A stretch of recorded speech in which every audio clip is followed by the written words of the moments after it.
शुरुआती जीवन और निशानेबाजी का शौक।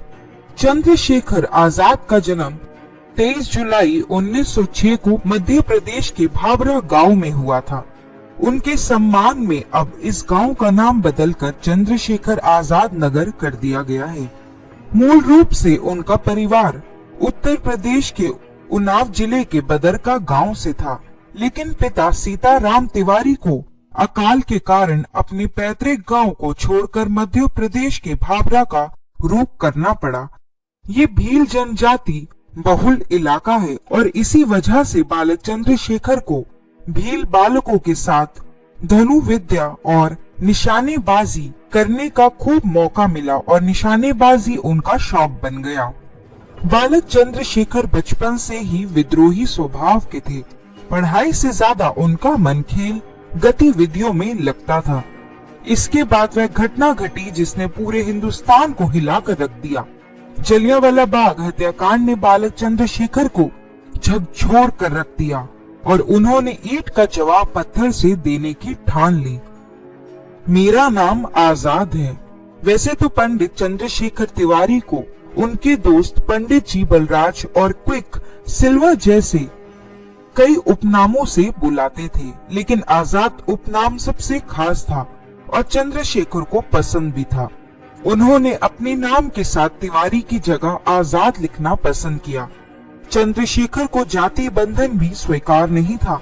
आजाद उपनाम कैसे पड़ा, इस संबंध में भी एक रोचक उपकथा विख्यात है। हालांकि इस कथा का पंडित जवाहरलाल नेहरू ने जिक्र किया है, लेकिन ये शुरुआती दौर से ही उनके बारे में सुनी सुनाई जाती रही है। हुआ यूं कि 1921 में असहयोग आंदोलन अपने चरम पर था और बालक चंद्रशेखर एक धरने के दौरान गिरफ्तार कर लिया गया और मजिस्ट्रेट के सामने हाजिर किया गया। पारसी मजिस्ट्रेट मिस्टर खरे घाट अपनी कठोर सजाओं के लिए जाने जाते थे। उन्होंने कड़क कर चंद्रशेखर से पूछा, क्या नाम है तुम्हारा?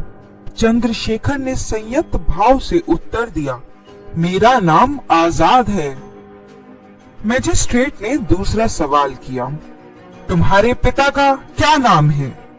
आजाद का जवाब फिर लाजवाब था। उन्होंने कहा, मेरे पिता का नाम स्वाधीनता है। एक बालक के उत्तरों से चकित मजिस्ट्रेट ने तीसरा सवाल किया, तुम्हारी माता का क्या नाम है? आजाद का जवाब था, भारत मेरी माँ है और जेल खाना मेरा घर है। बस फिर क्या था, उस गुस्साए मजिस्ट्रेट ने चंद्रशेखर को 15 बेंत लगाने की सजा सुना दी। बालक चंद्रशेखर को 15 बेंत लगाई गई, लेकिन उन्होंने उफ तक नहीं किया। हर बेंत के साथ उन्होंने भारत माता की जय का नारा लगाया। आखिर में सजा भुगतने के एवज में उन्हें 3 आने दिए गए जो वह जेलर के मुंह पर फेंक आए। इस घटना के बाद लोगों ने उन्हें आजाद बुलाना शुरू कर दिया। क्रांति का शुरुआत। जलियांवाला बाग कांड के दौरान चंद्रशेखर को समझ में आया कि आजादी बात से नहीं बंदूक से मिलेगी।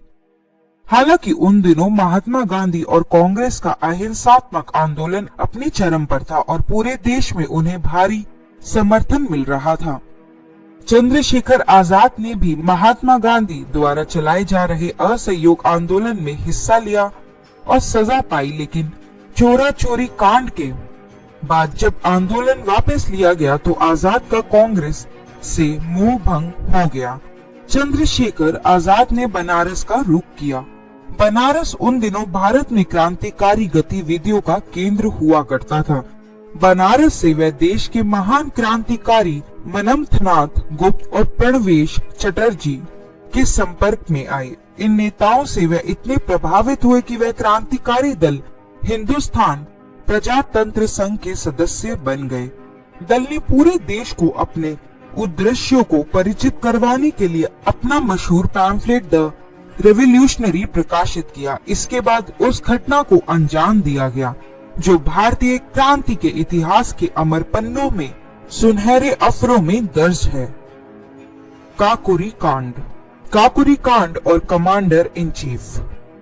काकोरी कांड से कौन नहीं परिचित है, जिसमें देश के महान क्रांतिकारियों रामप्रसाद बिस्मिल, अशफाक उल्ला खान, राजेंद्र नाथ लिहाड़ी और ठाकुर रोशन सिंह को फांसी की सजा सुनाई गई थी। दल के 10 सदस्यों ने इस लूट को अंजाम तक पहुंचाया और अंग्रेजों के खजाने को लूटकर उनके सामने चुनौती पेश की। इस घटना के बाद दल के ज्यादातर सदस्य गिरफ्तार कर लिए गए। दल बिखर गया। आजाद के सामने एक बार फिर दल खड़ा करने का संकट आ गया। कई प्रयासों के बावजूद अंग्रेज सरकार उन्हें पकड़ने में असफल रही थी। इसके बाद छुपाते छुपाते आजाद दिल्ली पहुंचे, जहां के फिरोज शाह कोटला मैदान में सभी बचे हुए क्रांतिकारियों की गुप्त सभा आयोजित की गई। इस सभा में आजाद के अलावा महान क्रांतिकारी भगत सिंह भी शामिल हुए। तय किया गया कि एक नए नाम से नया दल का गठन किया जाए और क्रांतिकारी की लड़ाई को आगे बढ़ाया जाए। नए दल को नाम दिया गया हिंदुस्तान सोशलिस्ट रिपब्लिकन एसोसिएशन। आजाद को इसका कमांडर इन चीफ बनाया गया। संगठन का प्रेरक वाक्य बनाया गया, हमारी लड़ाई आखिरी फैसला होने तक जारी रहेगी और वह फैसला है जीत या मौत। सॉन्डर्स की हत्या और असेंबली में बम। दल ने सक्रिय होते ही कुछ ऐसी घटनाओं को अंजाम दिया कि अंग्रेज सरकार एक बार फिर उनके पीछे पड़ गई। लाला लाजपत राय की मौत का बदला लेने के लिए भगत सिंह ने सैंडर्स की हत्या का निश्चय किया और चंद्रशेखर आजाद ने उनका साथ दिया। इसके बाद आयरिश क्रांति से प्रभावित भगत सिंह ने असेंबली में बम फोड़ने का निश्चय किया और आजाद ने फिर उनका साथ दिया। इन घटनाओं के बाद अंग्रेज सरकार ने इन क्रांतिकारियों को पकड़ने में पूरी ताकत लगा दी और दल एक बार फिर बिखर गया। आजाद ने भगत सिंह को छुड़ाने की कोशिश भी की, लेकिन सफलता हाथ नहीं लगी। एल्फ्रेड पार्क और आजाद योद्धा अंग्रेज सरकार ने राजगुरु भगत सिंह और सुखदेव को फांसी की सजा सुनाई और आजाद इस कोशिश में थे कि उनकी सजा को किसी तरह कम या उम्र कैद में बदला जा सके। ऐसे ही एक प्रयास के लिए वे इलाहाबाद पहुंचे। इसकी भनक पुलिस को लग गई और जिस अल्फ्रेड पार्क में वो थे उसे हजारों पुलिस वालों ने घेर लिया और उन्हें आत्मसमर्पण के लिए कहा, लेकिन आजाद ने लड़ते हुए शहीद हो जाना ही ठीक समझा। उनका अंतिम संस्कार भी अंग्रेज सरकार ने बिना किसी सूचना के कर दिया। जब लोगों को ये चीज मालूम चली तो वो सारे लोग सड़कों पर उतर आए। ऐसा लगा जैसे गंगा जी संगम छोड़कर इलाहाबाद की सड़कों पर उतर आई हूँ। लोगों ने उस पेड़ की पूजा शुरू कर दी जहाँ इस महान क्रांति ने अंतिम सांस ली थी। उस दिन पूरी दुनिया ने देखा कि भारत ने अपने हीरो को किस तरह अंतिम विदाई दी। दोस्तों, आपको वीडियो पसंद आए तो प्लीज मेरे चैनल को सब्सक्राइब करें, वीडियो को लाइक करें, शेयर करें, कमेंट करें। तब तक जय हिंद, जय भारत।